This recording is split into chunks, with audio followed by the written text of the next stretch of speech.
사회적 전환, 그런 얘기를 드리고 싶습니다. 사회학 분야에 계신 분들이 오래전부터 우리한테 이런 걸 가르쳐 주시더라고요. 우리 인류의 근대사에서 두 번의 굉장히 소중한 전환을 겪었다 설명을 하시더라고요. linguistic turn 그러면 언어적 전환, cultural turn 그러면 문화적 전환, 이 두 굉장히 중요한 전환을 우리 인류가 겪어왔다는 겁니다. 그분들이 제가 이렇게 들으니 지난 한 30여 년 또 열심히 밀고 있는 게 있더라고요. technological turn, informational turn 그러면 기술적 전환, 정보적 전환 이런 뜻이잖아요. 충분히 이해가 되시죠? 네, 기술의 전환 필요한 거고요. 우리나라 같으면 아주 대표적인 정보통신사니까 정보적 전환 같은 게 일어나고 있다 하는 거에 충분히 발맞출 필요가 있는 거죠. 그런데 우리가 어쩌다가 지난 몇 년 동안 굉장히 뼈아픈 경험을 했잖아요. 이런 일을 겪으리라고 우리들 중 그 누구도 상상 못했었습니다.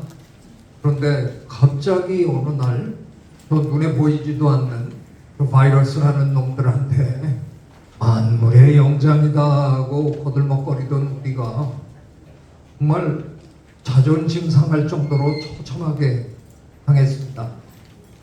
지금도 WHO 세계보건기구 웹사이트에 들어가서 확인을 해보면요. 집계된 걸로만 해도 감염자 수가 7억 명이 넘었고요. 돌아가신 분들은 700만 명 이상입니다.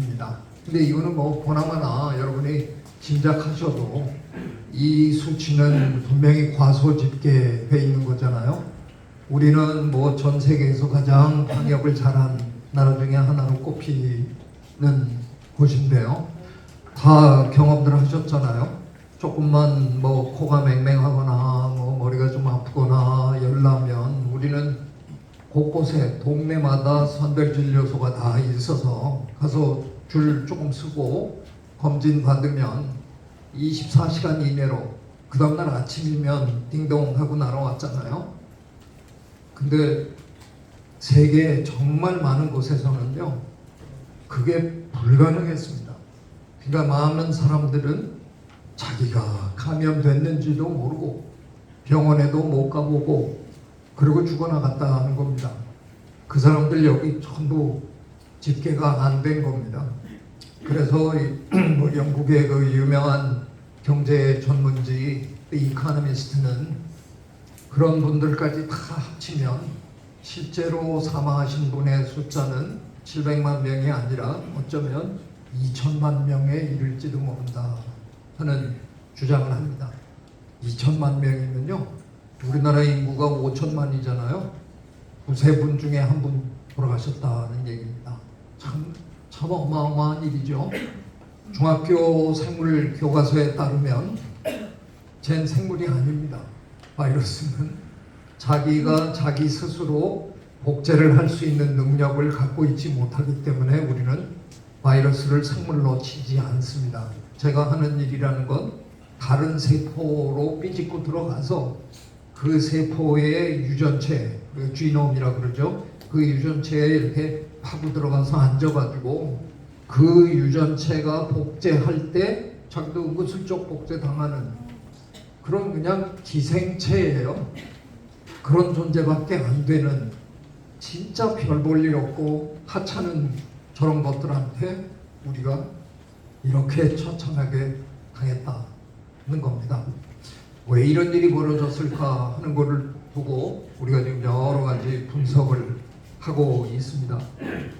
저는 좀 힘들었습니다. 특별히 가족의 원성, 가족의 비난 속에 사느라고요. 바이러스 다닌다고 남들은 다 집콕하는데 왜 저렇게 싸돌아다니면서 바이러스 뭉쳐가지고 집에 오느냐. 그래서 전 집에 돌아오면 바로 집 안에 못 들어가고요. 문 바깥에서 털고 들어오라 그래요. 오느라고 그게 턴다고 털리는 것도 아닌데 근데 왜 제가 그렇게 싸돌아다녔을까? 저는 사실 기후 위기에 대한, 기후 변화의 심각성에 대한 강의를 뭐 십몇 년 동안 했습니다. 근데 그 전에 강의를 이렇게 하면요, 표정들이나 태도들이 대충 이랬습니다. 한 17도 각도로 이렇게 뒤로, 네, 이런 자세에서 저를 바라보는 눈초리가, 지금 경제가 이렇게 힘들고 뭐 이런 판에, 아휴, 저 양반은 기껏 한다는 얘기가 기후가 어쩌고 저쩌고, 참 도대체 어디 사는 사람이냐, 그런 표정을 쓰고 계세요. 저는 강의를 하면서도 내가 이게 뭐 의미가 있는 일을 하는 건가. 근데 코로나가 딱 터지니까요, 강의를 하는데 대한민국 청중들은 사실 강의 중간에 질문 안 하시거든요. 근데 누가 손을 드시더라고요. 그래서 질문이 있으시냐고 그랬더니, 교수님, 저 코로나도 이게 기후변화 때문에 생긴 일입니까? 그 질문이 너무 반가웠어요. 무슨 뭐 질문 하나에 그렇게 감동받고 그러시겠지만, 그동안 그렇게 열심히 강연을 해도 운동 하던 분들이 재앙이 터지니까 제일 먼저 하는 말이 기후변화? 알고 계시는구나, 들으셨구나. 행동으로 아직 옮기지는 않으셨을지 몰라도 심각하다는 걸 인식하고 계시는구나. 그러니까 문제가 뒤틀리기 시작하니까, 기후변화? 지금이 어쩌면 계몽의 순간인가 보다. 네, 제가 그렇게 착각을 하고, 지금 알려드리면 듣겠구나, 지금 알려드리면 확실하게 인식이 되겠구나 해서, 네, 열심히 돌아다녔습니다. 3년 제가 그런 강연을 몇 번을 하면서 돌아다녔나 세보니까 한 500번은 한 것 같더라고요. 저도 약간은 사명감 같은 게 이제 생긴 것 같아요. 지금 알려드리면 정말 기후 위기가 얼마나 심각한지 들으시는 것 같다. 열심히 다녔습니다. 근데 문제가 하나 생기더라고요. 우리 사회에 좀 이상한 오해가 있습니다. 저 같은 사람에 대한 오해가 있는데요. 이른바 과학자에 대한 오해가, 과학자는 정답을 알고 있는 줄로 착각하십니다. 사실은 과학자는 정답을 모릅니다. 차라리 인문사회과학자들에게 어떤 질문을 하면 그분들은 내 생각에는, 이러고 딱 답을 얘기해 주십니다. 근데 저희 과학자들은요, 아무리 질문을 해도 생각을 얘기를 안 합니다. 왜? 저희들은 생각이 없는 존재이거든요. 저희들은 오로지 데이터로 얘기를 해야 되기 때문에, 과학의 속성상 내일 당장 엉뚱한 데이터가 나타나면 그렇게 철두철미하게 밀던 이론이 하루아침에 무너질 수 있다는 걸 저희는 너무나 잘 아는 사람들입니다. 그래서 저희는 절대로 질러대지 않습니다. 자꾸 정부에서 저희 일본의 후쿠시마에서 핵폐수를 이렇게 흘리는데 그게 과학적으로 걱정 없다 이렇게 얘기하시는데, 과학자는 그런 얘기 한 적 없어요. 저희들은 그런 얘기 못합니다. 그게 큰 영향이 없기를 바랄 뿐입니다. 뭐 이 정도는 얘기할 수 있어도 과학적으로 아무 문제가 없습니다. 그건 뭐 얘기 못하죠. 특히 저 같은 사람한테 물으면 한 100만 년은 저희가 관찰을 해야 답이 나올 것 같습니다. 뭐 이따위 얘기나 하는 사람이에요. 질문은 자꾸 들어오는데 제가 답을 못하더라고요. 기후변화 때문에 생긴 일입니까?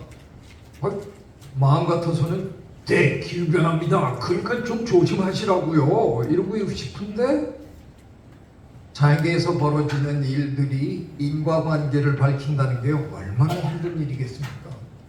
온갖 요인들이, 수백 개의 요인들이 한꺼번에 다 작동을 하는데, 그 중에서 기후변화 하나만 꼭 집어가지고 기후변화 때문에 생긴 일이에요. 과학자로서는 절대로 그런 말을 할 수가 없습니다. 그래서 저는 계속 네, 기후변화도 뭐 중요한 요인 중에 하나임에는 틀림없어 보이고요. 저희가 지금 뭐 계속 저 데이터들을 축적하고 있으니까 조만간 좀 더 또렷한 얘기를 아마 해드릴 수 있지 않을까. 뭐 이게 뭐 뜨뜻미지근하게 그리고 답을 제가 해야 되니까 뭐 어떤 어르신은 질문해놓고 그다음에 표정이 기후변화는 아닌가요? 그런 표정도 쓰시는 거예요. 답답합니다.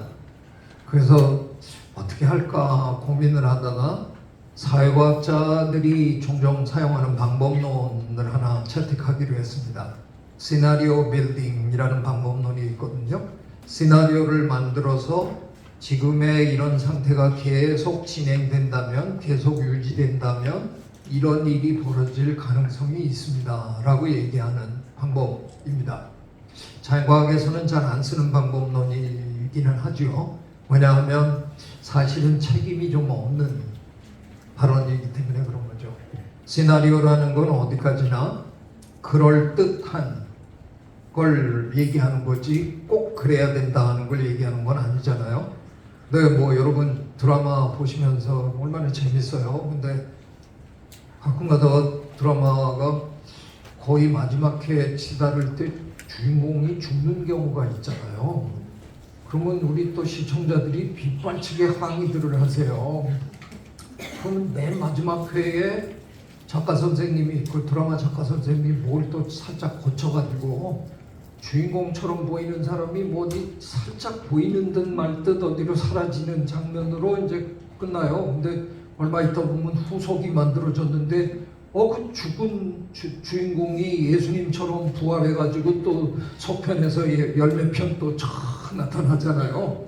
그렇다고 해서 우리가 그 작가 고발합니까? 죽은 사람을 되살려내는 그런 나쁜 놈이 어딨나? 안 그럽니다. 이해해줘요. 그러니까 이거는 시나리오는 바뀔 수도 있다는 겁니다. 저는 열대 생물학자인데요. 제가 지금 이렇게 저를 보시면 제가 약간은 차도남 냄새가 약간 날 수도 있고 차가운 도시남자 느낌이 오실 수도 있는데 저는 사실 평생 열대 정글을 누비고 다닌 사람이거든요. 제 생각에는 제가 우리 역사의 최초의 인물일 거라고 생각합니다. 왜냐하면 제가 어느 역사책에서도 열대 정글에서 몇 년씩 묵으면서 연구했다 그런 분의 뭘 읽어본 적이 없으니까 아마 우리 5,000년 역사에 제가 처음이었을 건데요. 열대 정글에 머물면 제일 자주 만나는 동물 중에 하나가 박쥐입니다. 박쥐를 저희가 지금까지 전 세계적으로 한 1,400여 종 발견했는데 압도적으로 90% 이상이 다 열대 정글에 살거든요. 저는 열대 정글에서 박쥐도 연구해서 논문 여러 편 쓴 박쥐 생물학자이기도 합니다. 근데 최근에 저는 알고 있거든요. 그 열대 정글에 살던 박쥐들이 자꾸 온대지방으로 건너온다는 것을 알고 있습니다. 왜 오겠어요? 온대지방의 평균 기온이 자꾸 올라가니까 박쥐들이 뭐 국경을 넘을 때 여권 검사하고 넘는 건 아닐 거 아니에요. 그냥 여기도 살만하네. 여기도 살 수 있을 것 같은데 뭐 이러고 옮기다 보니까 자꾸 걔네의 분포가 넓어지고 있는 겁니다. 이게 왜 중요하냐? 21세기로 들어와서 우리나라가 대한민국이 겪은 저 중요한 전염병 셋, SARS, 메르스, 그리고 이번에 코로나19 다 기억나시죠? 이 셋 다 바이러스가 박쥐로부터 출발했다 하는 건 역학조사를 의해서 전부 밝혀진 사실입니다. 그러니 박쥐가 온대지방으로 자꾸 온다 하는 건 뭘 의미하냐? 이런 일이 앞으로 벌어질 확률이 점점 높아진다는 걸 의미합니다. 왜냐하면 우리 호모사피엔스는 지구 전역에 걸쳐서 사는 포유동물이긴 하지만 제일 밀집해서 사는 건 기후가 온화한 온대지방에 밀집해서 사니까 박쥐들이 우리에게 가까이 온다 하는 건 확률적으로 이런 팬데믹이 자꾸 생길 가능성이 높아진다는 거거든요. 물론 공식적으로 7억 명이 감염된 거로 밝혀졌지만 그 중에 단 한 분도 박쥐로부터 직접 바이러스를 받았다고 판명된 케이스는 없습니다. 박쥐는 숲속에 있는 야생동물들에게 뿌려주었고, 우리가 생활 공간이 부족하다고 자꾸 숲을 훼손하고 나무를 베이는 과정에서 그 야생동물들을 건드리다가 그 야생동물들을 괴롭히다가 옮은 거거든요. 그러니까 결론적으로 얘기하면 저런 일이 자꾸 더 벌어질 가능성이 있다는 겁니다. 그런 시나리오를 만들어서 2020년, 2021년 이 방 안에 계신 그 누구도 해외 못 다녀오셨잖아요. 다녀오신 분 계시면 밀항을 하신 걸 거고, 그죠? 저도 못 나갔습니다. 그래서 국내에서만 여러 차례 이런 얘기를 우리말로 했는데 너무 재밌는 일이 벌어졌어요. 2021년 5월이었는데요. Science of the Total Environment라는 저희 분야의 학술지에 영국 케임브리지 대학의 연구진이 논문을 발표했는데 저 그거 읽다가 자식들이 내 강의를 들었나? 제가 그럴 수밖에 없었어요. 그 양반들이 뭘 했느냐 하면 지난 100년 동안 저 같은 열대 박쥐 생물학자들이 쓴 논문을 전수조사를 해봤더니 아니나 다를까 온대지방에 새로운 박쥐 생물다양성 거점 지역이 몇 군데 드러나더라는 겁니다. 그 중에 가장 도드라진 곳이 어디냐? 여기 지금 지도를 확대해 보여드리면 중국 남부 지역으로 드러났습니다. 라오스 여기 베트남 북부인데요. 저기에 지난 100년 동안 열대 박쥐 40여 종이 이주해서 정착했더라는 겁니다. 열대 박쥐들은 거의 평상적으로 코로나 바이러스를 2종류 아니면 3종류를 그냥 달고 삽니다. 걔네들은 별로 바이러스에게 공격을 잘 안 받습니다. 왜 그런가 하면요. 박쥐는 분명히, 물론 이솝 할아버지는 박쥐가 날짐승인지 기짐승인지 헷갈리셨지만 우리는 분명히 알잖아요. 박쥐는 우리와 같이 새끼를 낳아서 젖을 먹여서 키우는 포유동물입니다. 그런데 실제로 사는 방식은 새처럼 살고 있는 거잖아요. 날아다닙니다. 그러다 보니까 신진대사율이 우리처럼 땅에 기어다니는 것들보다 높아요. 그 결과로 체온이 약간 높습니다. 박쥐가 포유동물 중에서. 근데 바이러스는 기온이 낮아야 활발하게 움직이는 존재잖아요. 겨울에 우리가 감기, 독감 걸려서 콜록거리는 거지 여름에 고불 걸리는 사람 별로 많지 않잖아요. 그런 건데 이번에 이 코로나19 바이러스는 제가 이런 표현 써도 되는지 모르지만 또라이 바이러스였어요. 중국에서는 2019년 12월에 발발했고 우리나라로 들어온 건 2020년 1월이었잖아요. 근데 바이러스 전문가들이 한 3월, 4월 요쯤 되니까 이제 조만간 소강 상태가 올 겁니다 라고 얘기했던 거 혹시 기억하시는 분이 계신지 모르겠어요. 왜냐하면 여름이 다가오니까, 여름에는 바이러스가 잘 안 움직이니까 조금 소강 상태가 올 겁니다. 완벽하게 틀렸거든요. 열대지방에서도 그냥 막 번져나가고 사람들 막 죽고 난리 났잖아요. 코로나19 바이러스는 여름에도 활발하게 움직이는 이상한 바이러스였어요. 그래서 우리가 좀 방역하기가 힘들었던 면이 있는 거죠. 네, 저 논문에서는 평균 2.67을 계산해내더라고요. 그러면 평균 2.67 종류의 바이러스, 코로나 바이러스 곱하기 40여 종, 그러면 100이 넘죠? 2.5 곱하기 40이 100이니까 2.67 곱하기 40 플러스면 100이 훌쩍 넘는 겁니다. 무슨 얘기냐? 지난 100년 동안 중국 남부 지역으로 100종류 이상의 새로운 코로나 바이러스가 진입했다는 겁니다. 그 100종류 이상의 새로운 코로나 바이러스들 중에서 어떤 한 종류가 이번에 우리를 제대로 공략했다는 겁니다. 자, 이 얘기가 주는 교훈이 뭡니까? 기후변화가 멈추지 않는 한, 어떤 형태로든 기후변화가 사라지지 않는 한 계속 열대 박쥐들은 온대로 옮겨올 거고 그들이 가지고 오는 바이러스 때문에 이런 일이 벌어질 확률은 앞으로 점점 늘어날 수밖에 없다. 그래서 기후변화가 배후에 있는 게 분명해 보입니다. 물론 저 인과관계로 제가 설명할 그럴 의지는 없습니다만 저는 생물학자이기 때문에 물론 기후변화 이슈에 불려다니기는 하지만 저는 오히려 기후변화보다는 생물다양성 쪽의 문제를 더 세심하게 들여다보는 사람인데요. 저는 코로나19가 생물다양성 이슈였다고 생각합니다. 기후변화 이슈이기 이전에. 왜 제가 그렇게 생각하느냐? 우리 호모사피엔스가 지구에 등장하는 게 언제냐 하면요, 길게 보면 한 30만 년 전입니다. 그런데 그 30만 년 존재의 역사 중에 거의 29만 년, 그러니까 거의 전부를 우리는 진짜 별 볼 일 없는 동물이었거든요. 하찮은 존재였습니다. 그러다가 지난 한 만여년 전부터 우리가 농경을 하면서 농사를 짓기 시작하면서 갑자기 숫자가 폭발적으로 늘어난 동물이거든요. 그래서 저희 생물학자들이 호모사피엔스의 생태적 존재감을 한번 계산해 보기로 했습니다.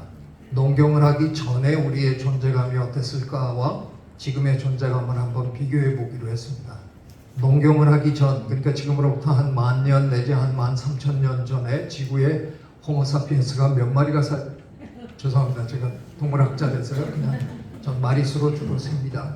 몇 마리가 살았을까 정황적 증거들을 다 이렇게 분석하는 와중에 사우스 코리아라는 얘기가 계속 튀어나오더니 결론이 한 5천만에서 5,500만 명 정도 됐을 거다. 이렇게 한번 여러분이 상상해 보십시오. 우리나라 국민이 동일하게 일정한 간격으로 지구 표면에 다 저 간격을 유지하고 서 있다. 하루 종일 걸어가도 다음 사람을 못 만납니다. 그러니까 우리는 그 정도밖에 안 되는 동물이었습니다. DNA 조사를 해보니까 우리는 그때 이미 농경을 하기 훨씬 전부터 개고양이를 기르고 있었더라고요. 개는 한 4만 년 전, 고양이는 33,000년 전으로 거슬러 올라갑니다. 그래서 우리 전체의 무게와 개고양이의 무게를 합쳐서 그 당시 지금으로부터 한 3천여 전에 지구에 살고 있던 모든 포유동물과 모든 새들의 전체 중량, 토탈 바이오매스에서 우리 호모사피엔스와 호모사피엔스가 기르는 개고양이의 무게를 합쳐서 계산해 봤더니 1%가 안 됩니다. 그러니까 우리는 존재감이 없는 존재였어요. 안 보이는 존재. 그러던 우리가 불과 10,000년 정도밖에 안 되는 그 짧은 기간 동안에 얼마나 성공했으면 지금 이 순간 2024년 그 계산 다시 해볼까요? 자, 지금 80억 마리가 살고 있습니다. 80억 마리 곱하기 한 65kg 아니면 한 70kg은 해줘야 인류 전체의 무게가 나오겠죠? 저희 지금 개고양이만 기르는 거 아니잖아요. 소, 돼지, 양, 오리, 닭, 메추리, 타조, 이구아나, 저 동물원의 온갖 동물들.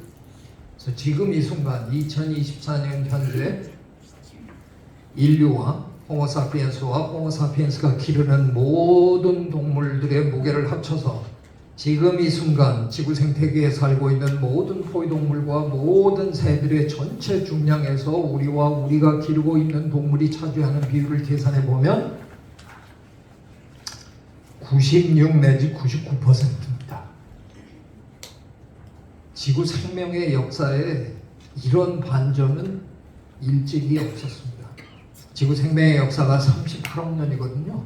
38억 년에 10,000년이면 눈 깜짝할 시간입니다. 그 짧은 시간에 지가 1% 미만이었어요. 존재감도 없는 그랬던 동물이 그 짧은 눈 깜짝할 시간에 산업혁명, 정보혁명, 별의별 혁명을 다 일으키더니 지구를 완벽하게 뒤덮었습니다. 지금 1% 남짓의 야생동물 몸에 붙어 살고 있는 바이러스들은 얼마나 힘들겠어요. 날이 갈수록 상황이 안 좋아지고 있는 거잖아요. 그들은 끊임없이 이주를 꿈꿉니다. 여기서 못 살 것 같아. 아무래도 나 튀어야 되겠는데. 그들이 튀어서 내려앉으면 거의 99% 호모사피엔스 아니면 호모사피엔스가 기르는 동물들이라는 겁니다. 제가 약간 흥분하긴 했는데 제가 지금 뭐 감정적 발언을 하고 있는 거 아니잖아요. 제가 지금 뭐 좌파 우파 정치적 발언을 하고 있나요? 그것도 아닙니다. 저는 지극히 건조하게 숫자에 입각한 확률적 발언을 하고 있습니다. 이런 일이 안 벌어지는 게 신기한 거죠. 그냥 앞으로 이런 일은 계속 벌어질 수밖에 없는 상황을 우리 스스로가 만들어낸 겁니다. 저 엄청난 생물 다양성 불균형을 우리가 만든 거잖아요. 우리가 성공했어요. 근데 그 성공의 대가가 전염병에 취약해지는 걸로 지금 본격적으로 나타나고 있는 겁니다. 지구를 호령하는 대단한 동물들을 다 짚어보면요, 전부 사회를 구성하고 사는 동물들이거든요. 따로따로 혼자 사는 동물은 지구를 호령하지 못합니다. 바글바글 모여 사는 것들이 지금 지구에서 가장 잘 나가는 동물들인데요. 그들이 공통적으로 갖고 있는 최악의 약점, 그게 바로 전염병입니다. 근데 그거를 어느 정도 수준에서는 그런 대로 견딜만 했습니다. 근데 지금 우리는 견디기 힘든 상황으로 우리가 우리 스스로를 지나치게 성공한 동물로 만들었다는 데 우리의 불행이 있습니다. 저는 이 모든 게 다양성의 문제라고 생각합니다. 그래서 지금 또 책을 쓰고 있는데요.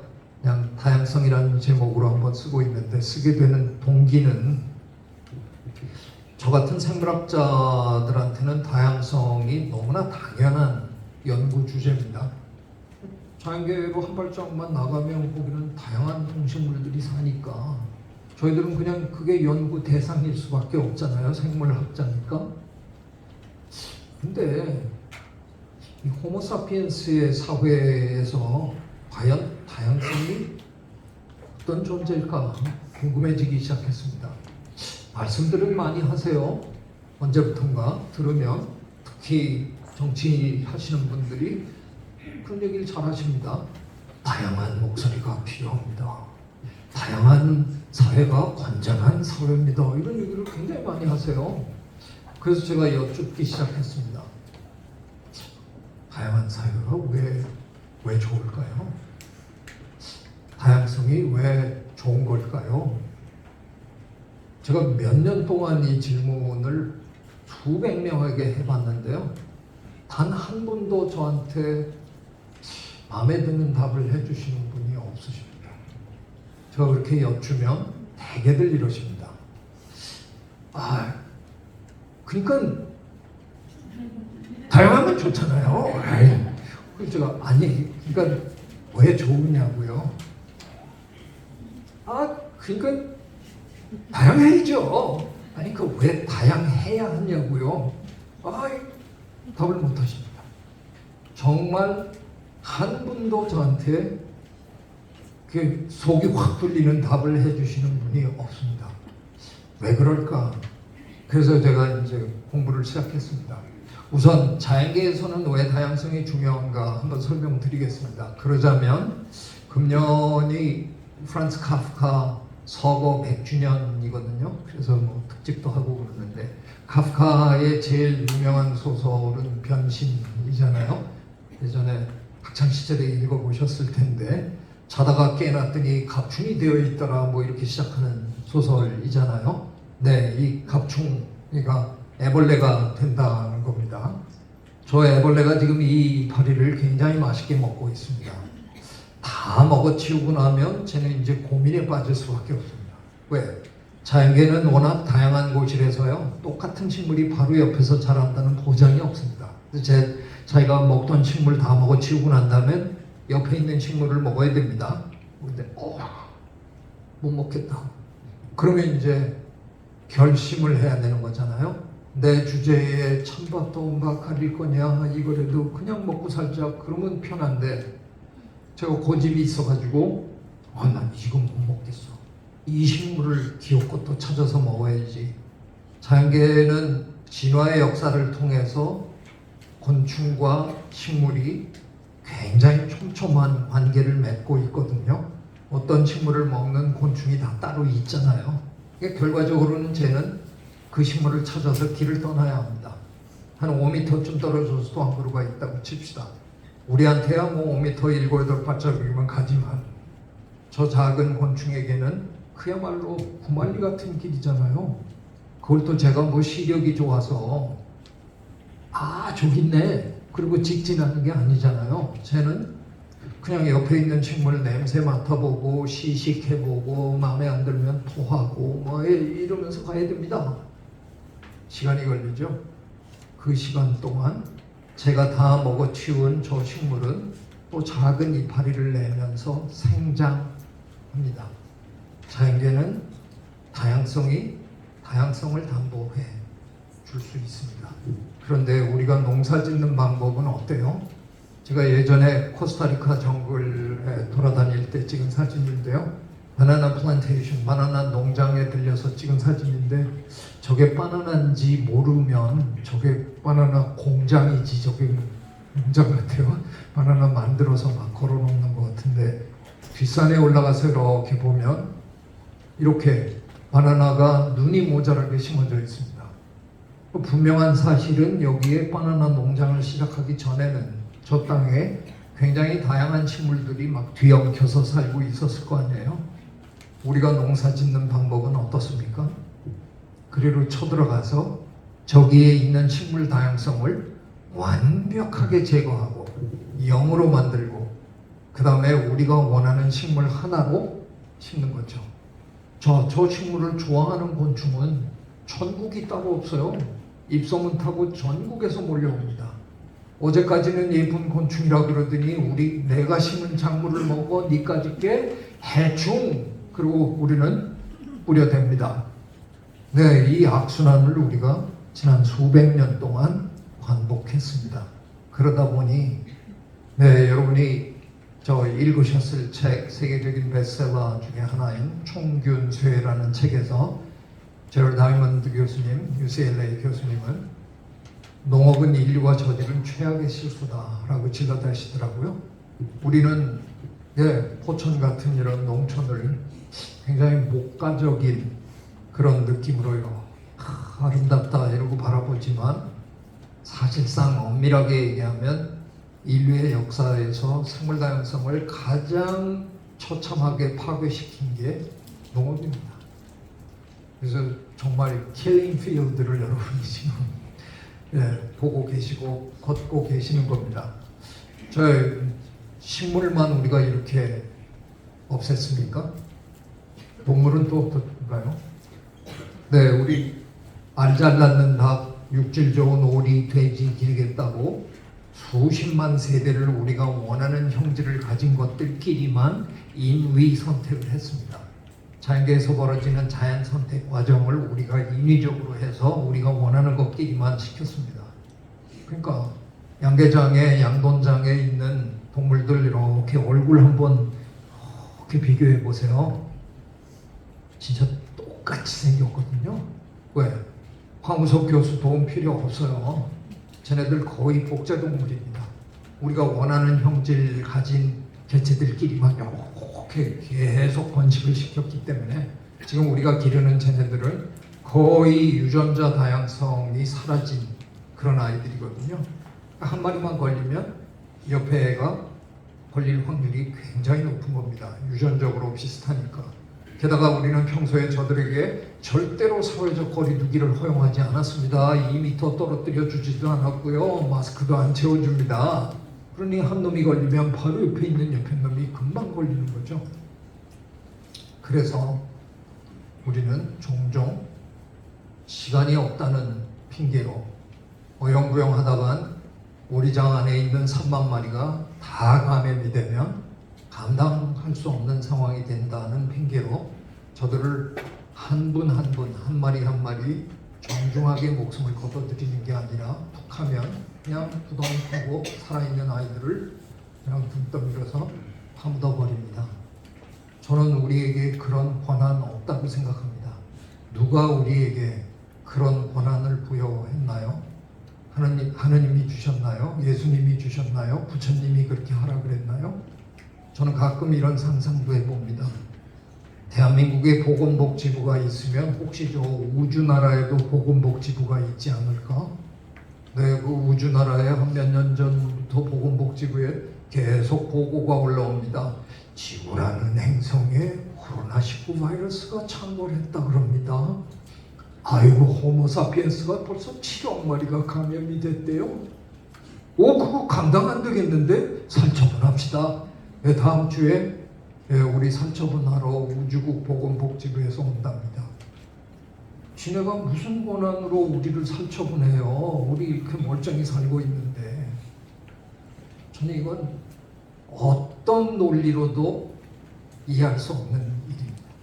유전자 다양성을, 저 농장 안에 유전자 다양성을 조금만 올려주면 우리 가족이 그렇듯이 아픈 사람만 병원 가면 됩니다. 일가족이 코로나19로 독감으로 몰살당하는 일 절대로 없습니다. 뭐 가족 간에 유전자 다양성이 있으면 얼마나 있겠습니까? 그만한 유전자 다양성만 있어도 다 죽지 않습니다. 아픈 사람만 치료받으면 됩니다. 저는 이 문제는 좀 우리가 좀 앞으로 변했으면 하는 생각입니다. 과학을 좋아하시는 분이라면 읽었을 만한 우리나라 영원한 과학의 베스트셀러 이기적 유전자, 저 책은 리처드 호킨스 영국 옥스퍼드 대학 교수가 자기 이론만 가지고 쓴 책이 아닙니다. 다윈 이래 가장 위대한 생물학자였다고 칭송받던 윌리엄 해밀턴의 수학 논문을 일반인도 읽을 수 있게 풀이한 책이라 그래도 과언이 아니거든요. 수학만 잘하신 게 아니라 문학을 굉장히 좋아하셨어요. 그래서 그 어려운 수학 논문에 문학적 표현들이 참 많았습니다. 그 중에 한 문장 제가 가져왔습니다.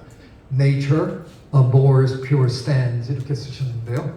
저는 이 말을 자연은 순수를 혐오한다 이렇게 번역해봤습니다. 자연이 순수한 곳이라고 우리는 알고 있는데 순수를 혐오한다? 이게 무슨 소린가? 자연은 결코 순수해지지 않는다는 뜻입니다. 무슨 얘기냐? 여러분은 보셨습니다. 그동안 코로나19 알파 변이로 시작했죠. 베타 나왔었죠. 델타 때 우리 많이 고생했어요. 많이 죽었어요. 델타 다음에 나온 게 오미크론이었죠. 오미크론은 감기처럼 앓고 그냥 풀풀 털었어요. 요 일들이 불과 1년 반 만에 벌어진 일입니다. 코로나19 바이러스는 불과 1년 반이라는 짧은 기간 동안에 3번의 변신을 거듭했습니다. 자연은 이런 곳입니다. 자연은 끊임없이 변합니다. 끊임없이 다양화합니다. 그런데 이상하게 그 자연의 일부여야 할 이 동물, 제 앞에 앉아 계시는 이 동물, 호모사피엔스는요, 제가 평생 관찰한 이 호모사피엔스라는 동물은 다양성을 혐오하는 동물 같아요. 다양한 목소리가 필요하다 그래놓고 포천시에서 회의하시죠? 회의하는데 어떤 공무원이 좀 독특한 아이디어를 하나 딱 얘기하면 다 째려보잖아요. 쟤는 왜 저런 얘기를 해갖고 우리가 회의하는 목적이 뭐죠? 한 목소리로 합의를 도출하기 위해서 우리는 회의를 합니다. 그 행위 자체가 벌써 참 이상한 짓이잖아요. 다양해야 된다고 그래놓고는 다양성을 죽이는 일을, 다양하면 정신사납다 그러고요. 다 싫어합니다. 미국에서 저 설문조사가 재밌는 게 있었는데요. 숲에 가면 뭐가 그렇게 좋으세요? 라고 질문했는데 저는 정글에 돌아다니던 놈이라서 그런지 정글 같은 숲을 좋아하거든요. 큰 나무가 있고 덩쿨이 휘감고 지나가고 뱀이 지나가고 정신 못 차리게 다양한 그런 숲이 좋은데요. 압도적으로 많은 분들이 70몇 %의 미국인들이 어느 숲에 가면 메타서콰이어가 눈이 모자라게 쫙 있다. 길을 따라서 은행나무가 그냥 계속 사람들은 똑같은 나무가 반복적으로 있는 거에 엄청난 감동을 받는 것 같아요. 저는 우리 호모사피엔스, 우리는 다양성을 혐오하는 것 같아요. 다양성을 싫어하는 것 같아요. 말로만 다양해져야 된다 그런 얘기를 하는 거 아닐까. 혹시 이게 우리 인류의 불행의 근원은 아닐까 그런 생각을 요즘 하면서 책을 쓰고 있습니다.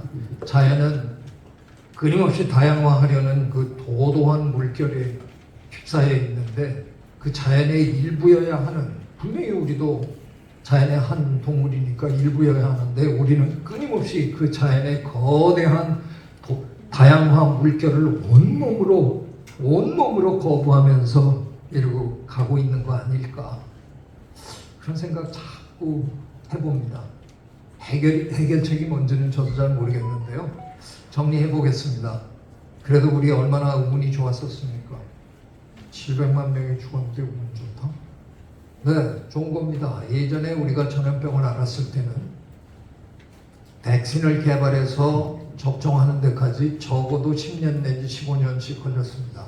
근데 이번에 우리는 11개월 만에 메신저 RNA, 우리 몸에서 유전 정보를 운반하고 전달하는 그 일을 해주는 화학물질의 메커니즘을 우리가 이해했기 때문에 그걸 역이용해서 백신을 만들었습니다. 굉장히 빠른 속도로 11개월 만에 만들어서 접종하기 시작했습니다. 그래서 우리가 다 살아났습니다. 그렇지 않았더라면, 전통적인 백신에 기댔더라면 지금도 우리는 마스크 못 벗습니다. 앞으로 한 10년은 더 쓰고 살아야 되고요. 음식점 다 망할 거고요. 경제 파탄 나고, 제 생각에 적어도 10억 명은 죽지 않았을까 싶은데, 그래도 한 700만 명 수준으로 마감할 수 있었던 건 자연과학, 생명과학의 위대한 발전 덕택에 우리 인류가 살아난 겁니다. 그런데 한번 잘 생각해 보십시오. 제가 과학자라서 과학에 그거를 지금 떠벌리기는 했는데, 엄연한 현실은 아무리 백신 기술이 좋아진다 그래도 이건 반복적으로 우리가 겪어야 되는 일이잖아요. 다음번에 또 팬데믹이 오면 열심히 백신 만드는데 1년 만에 만든다는 보장 없습니다. 근데 기적적으로 이번처럼 1년 만에 만들어서 또 만든다 합시다. 그래도 그 1년 동안 우리 마스크 써야 되고요. 경제 파탄 나고요. 한 300만 명 정도는 또 죽어야 되겠죠. 그리고 겨우 벗어나서 몇 년 반듯하게 살다가 또 팬데믹 당하면 또 몇백만 명 죽으면서 해갖고 나오고, 이거를 우리는 앞으로 반복적으로 계속하면서 살아야 된다는 거죠. 백신이 고맙습니다. 저도 백신 3번 맞고 이 나이에도 이렇게 멀쩡하게 여러분을 만날 수 있습니다. 그래서 고맙습니다. 하지만 답은 아니라는 겁니다. 계속 우리는 반복적으로 그 일을 하면서 앞으로 살아야 될 운명에 빠져버렸습니다. 그래서 제가 더 좋은 백신 만들었습니다. 그리고 제가 질러댄 겁니다. 행동 백신과 생태 백신. 행동 백신은 행동으로 우리가 우리를 지킬 수 있는 백신. 마스크 잘 쓰고 손 잘 씻고 거리두기 잘하고. 대한민국 국민은 이번에 이거를 100% 완벽하게 접종하셨습니다. 전 세계에서 우리처럼 살아난 나라가 없습니다. 그래서 우리는 비교적 안전하게 살아남았습니다. 저는 이거보다 더 좋은 백신이 있다고 생각하는 겁니다. 에코 백신, 생태 백신, 저 자연계로부터 나쁜 바이러스가 우리 인간계로 건너오지 못하게 거기다 백신을 치자는 겁니다. 우리 팔뚝에 백신을 꽂자는 게 아니라 저 자연계에다가 백신을 치자는 겁니다. 그게 무슨 백신이야? 자연 보호 하자는 겁니다. 제인 그달 박사님, 썰 데이비드 애튼버러 이런 분들이 지난 몇십 년 동안 여러분의 귀에다가 못이 박히도록 얘기해 드렸잖아요. 자연을 보호합시다. 자연을 보호하는 게 궁극적으로 우리에게 더 도움이 됩니다. 근데 안 듣다가 호되게 당한 거죠. 계속 안 들으실래요? 제가 자연 보호라는 말을 생태 백신이라는 말로 고쳤습니다. 이젠 들으셔야 됩니다. 이젠 동참하셔야 됩니다. 배우셨으면. 뭐 배우셨어요? 팬데믹 와중에 백신은 사회 구성원의 적어도 70 내지 80%가 함께 접종해야 집단 면역을 이뤄낸다. 배우셨죠? 우리는 결국 백신 못 만든 나라인데 사다가 맞았을 망정 전 세계 접종률 1위입니다. 저희가 99%입니다. 그래서 저희는 안전하게 지금 빠져나왔고요. 백신을 만든 나라 미국은 지금도 60%입니다. 하느님이 맞지 마라 그랬다, 뭐 CIA가 우리 팔뚝에 마이크로칩을 넣는다 그런다, 뭐 별의별 소리를 다 하면서 안 맞아가지고 미국은 사실상 팬데믹이 끝난 나라가 아닙니다. 제 아들 미국에 사는데 한 달 전에 코로나 또 걸렸다고 연락 오더라고요. 미국 참 이상한 나라가 되어버렸습니다. 세계 제1의 선진국이라는 그 나라가. 이제 생태 백신으로 동참하시면 세계 80억 인구의 70% 80%가 자연을 보호하는 일에 앞장서 주면 원천적으로 우리는 이런 팬데믹을 안 겪게 된다는 겁니다. 그걸 왜 거부하실까요? 그렇게 안 하면 툭하면 한 번씩 우리는 그 끔찍한 재앙에 휩싸여야 되는데 그걸 안 하는 방법이 있다고 저 같은 사람이 지금 열심히 떠들고 있는 겁니다. 제가 모두에 말씀드린 것처럼 언어적 전환, 문화적 전환 겪었어요. 우리가 기술적 전환, 뭐 정보적 전환, 로봇 전환 이런 걸 앞으로 겪게 될 거라고 사회학자들이 얘기하지만 저는 사회학자는 아닙니다만 사회 생물학자인데요. 저도 진로되기로 했습니다. 그런 게 다 무슨 소용이 있을까? 기술 발달하고 정보기술 발달하고 해서 좀 잘 살아지는 듯 하다가는 한번 또 팬데믹으로 옆집 사람 죽어나가고 우리 가족 중에 누가 죽어나가고 이러면서 우리가 남이가 뭐 서로 돕고 마스크 쓰고 뭐 백신 제조하고 해서 겨우 빠져나가고 좀 몇 년 반듯하게 살다 보면 또 당하고 또 당하고. 이게 무슨 의미입니까? 이런 삶을 우리가 살아야 되는 겁니까? 저는 그거보다는 생태적 전환이 필요하다. 저 자연과 우리의 관계를 어떻게 제대로 정립하느냐, 이게 결과적으로 우리의 앞으로의 미래를 결정할, 미래의 삶의 질을 결정할 수밖에 없는 게 아니냐, 무엇이 중요한가 하는 것을 생각할 때가 맞다는 겁니다. 오늘 이 행사를 만들어 주신 제 지속가능협의회의 그 취지가 바로 그거잖아요. 핵심은 지속가능성입니다. 그렇죠? 우리가 이렇게 잘 사는 것 같이 이렇게 보이다가 멸종해 버리는 것을 우리가 원하는 게 아니라 우리 자손들도 잘 살 수 있는 그런 사회를 만들어 보자 하는 게 우리의 꿈이잖아요. 지속 가능성이라는 저 개념 참 좋은 개념이거든요. 그걸 저희 학자들은 흥분했었어요. 그동안 책도 많이 내고 학회도 많이 하고 근데 제가 뭐 그 대표 자격은 없는데요. 저 폭탄 발언하려고 합니다. 말짱 꽉이었습니다. 간단히 얘기하면 이런 거였거든요. 우리가 지금 자연으로부터 얻는 혜택을 우리 후손들도 누릴 수 있어야 공정한 게 아니겠느냐. 그러자면 우리가 더 이상 자연을 훼손하지 말고 후손에게 고스란히 잘 물려줘야 되겠다. 너무 깔끔한 개념이었습니다. 근데 왜 이게 전혀 지켜지지 않았을까요?